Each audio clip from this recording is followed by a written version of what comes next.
changed up my hormone regime, my HRT a bit. The way I was doing it before was I was taking like 2 pills of Spiro every day. For 3 weeks, I would be taking a high dose of estrogen on my injections, and then 2 weeks after that, for the 2 weeks after that, I would take half that dose, and then I would take progesterone while I was on the half dose. And my doctor says she sees it as mimicking natural female hormone cycle, because, if you've ever looked into how a menstrual cycle works, at least on hormone level, about 2 to 3 weeks in, your estrogen levels drop, and then progesterone goes up. The progesterone going up and the estrogen going down leads to kind of traditional PMS, before you get your period. And then a genetic girl gets her period, and then progesterone pretty much drops off and estrogen spikes back up. And then the cycle continues like that. So I've been on that cycle, so to speak, for most of my transition now, majority, because I got with this doctor a little over a month in.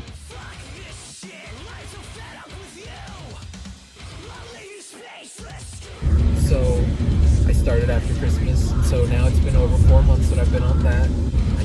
I think it's been going pretty well. I think it's going better than when I was doing it. I was on basically a baby dose as far as the estrogen and the anti-androgen, and she increased all that right out of the gate. And after consulting with her and getting my prescription, I also upped the dose that I was taking before, because I had started, I had bought them online because, I don't know,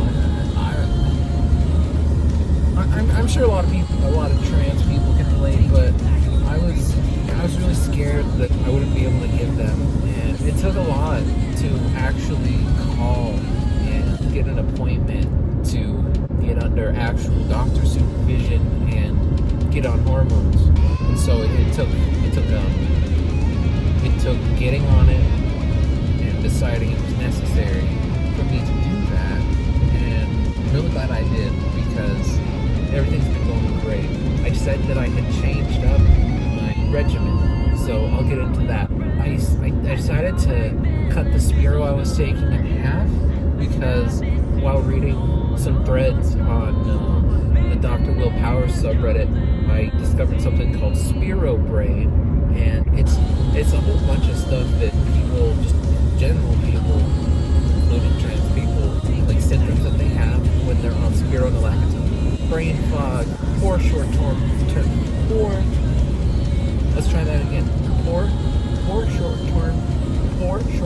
memory loss, or poor short-term memory. And there's like a whole list of things. Like, increased urination, extreme dehydration, because it really dehydrates the hell out of you. But looking through the list, my memory's been pretty rough lately. I've never had a stellar memory, but it never was as bad as it's been. So I looked at the list of commonly reported side effects for people on it, and I could pick out like half of them that I was experiencing. So I decided I needed to half that, because it's not ideal to be experiencing that. As far as like the anti-androgen effects, like, okay, so Dr. Will Powers, he doesn't even prescribe Spiro. He usually doesn't even prescribe an anti-androgen, because apparently a combination of progesterone and, wow, that was a lot of cops. Apparently the combination of estradiol valerate and progesterone acts itself as a natural anti-androgen and lowers the testosterone to begin with. So it's like they probably don't even need it, and time will tell, obviously, but might as well not even take it if it's quite possibly giving me symptoms that are not great.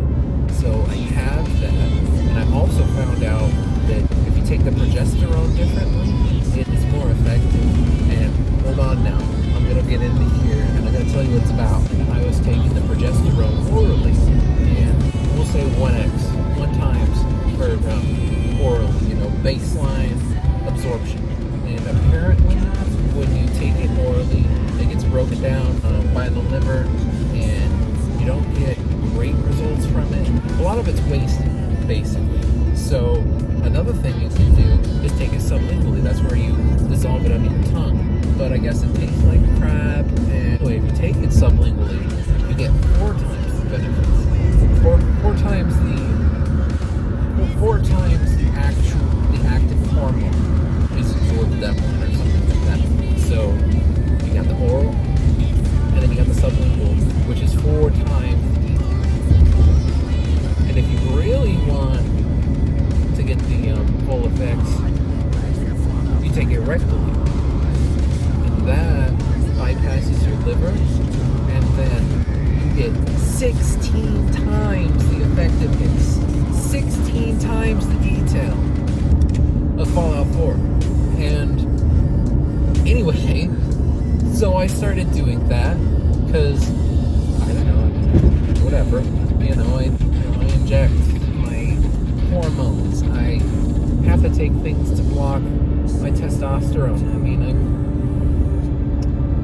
I was assigned male at birth, so it's like, why be weird about something like that? I mean, it's already weird enough that I have to do this in order to have the outward appearance aspects that I need. And no shame. I feel no shame in doing that. And have I been able to notice a difference?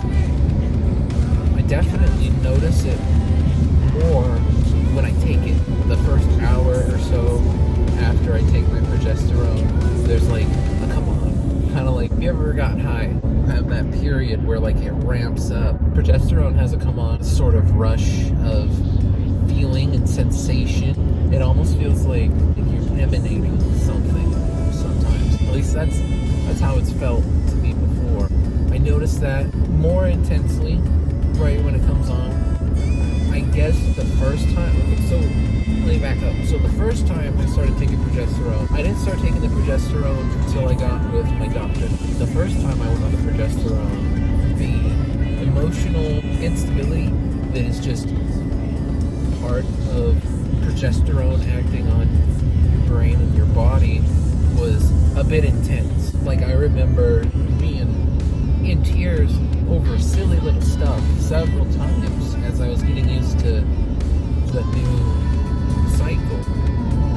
It's like I was having my period for the first time at 29, so it was kind of difficult right at first getting used to that variation, and I definitely really got used to it and definitely embraced it and enjoyed actually having the feelings.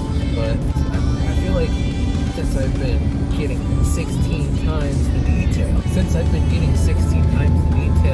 it's like that mild instability is there again, but it's not a bad thing. I don't even know if I'd say when I say instability, I just mean that my emotions are not so static.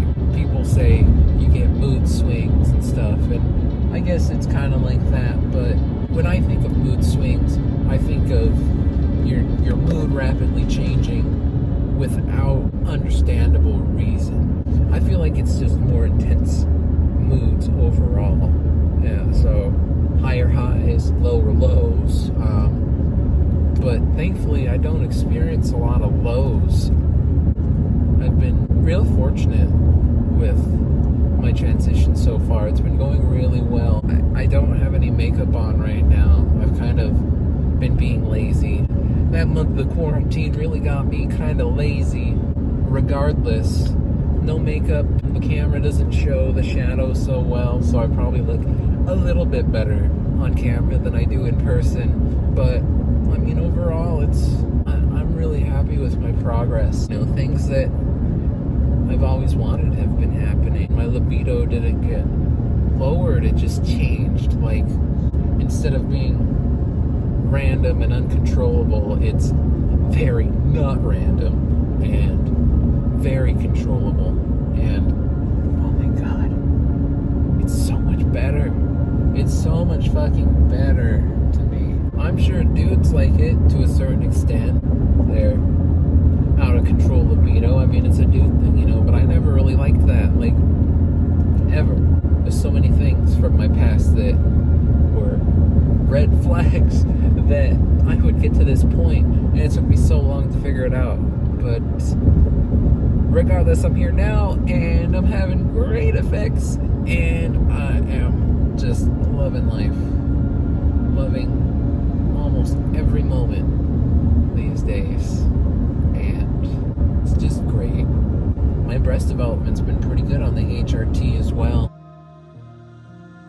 I went ahead and did my measurements 2 weeks ago. I'm right between a B cup and a C cup, so I could just easily round up and say I have C cup breasts. And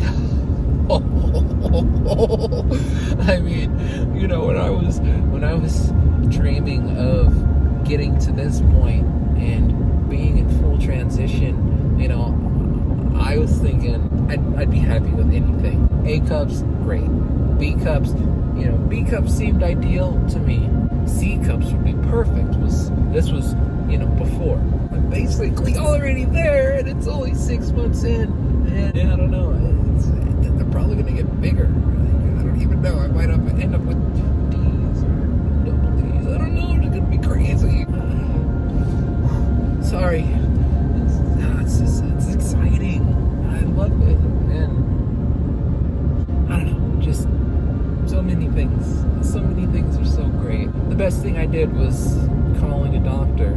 I put it off for so many fucking years. I mean, I used to live in Michigan, and Dr. Powers has a fucking practice in Michigan. I could have gone to Dr. Powers, but I didn't even know because, well, there's a lot of reasons I didn't do a lot of stuff in Michigan. So maybe one day I'll get into that. You know, in retrospect, the path I took is the path I took, and I don't regret not going the way that I went, because I'm a big believer that little changes in events or situations will completely change the outcome of today. And even if you're not happy with today, when you are happy, I think that's based on, you know, the choices and the events of the past. If you're not happy with your current situation, you have to do something. Affect the change that you want. You know, it's like, there's a quote about the world, you know, be the change you want to see in the world. Be the change that you want to see in yourself. When I was really down, when I thought I'd never get on to hormones, and I'd never do my transition, I'd never get out of the horrible situation that I was in, I would just try and do something every day, like accomplish something. It doesn't even have to be a big deal. Like something as simple as organizing a shelf in like the hardest of times could be enough. Just having something that you did, and then, you know, acknowledging that you did it and appreciating that you did it is just so great. It was for me anyway, and that really kept me going for a long time, trying to, at the very least, every day accomplish something positive. And going through super difficult times, living without power in the heat of an intense summer and the freezing weather of an intense winter, I'm constantly worrying about money and the fact that, you know, I kept growing older and worrying that eventually when I did start, I wouldn't have the results that I wanted, that I'd need a lot of surgeries, that I wouldn't be able to find anyone if my relationship at the time was over. I mean, surviving all of that really makes the day-to-day bullshit a lot easier to take, and it's just really given me a lot of perspective on so many things. So I don't regret a single thing at all that's happened in my life, because it's all brought me to this point, and I'm super fucking thrilled with this point. So that's great. This point for me is great. A lot of people are having a shit time with 2020, you know, with the coronavirus, and bills being bad and not being able to find fucking toilet paper because people are stupid and all sorts of stuff.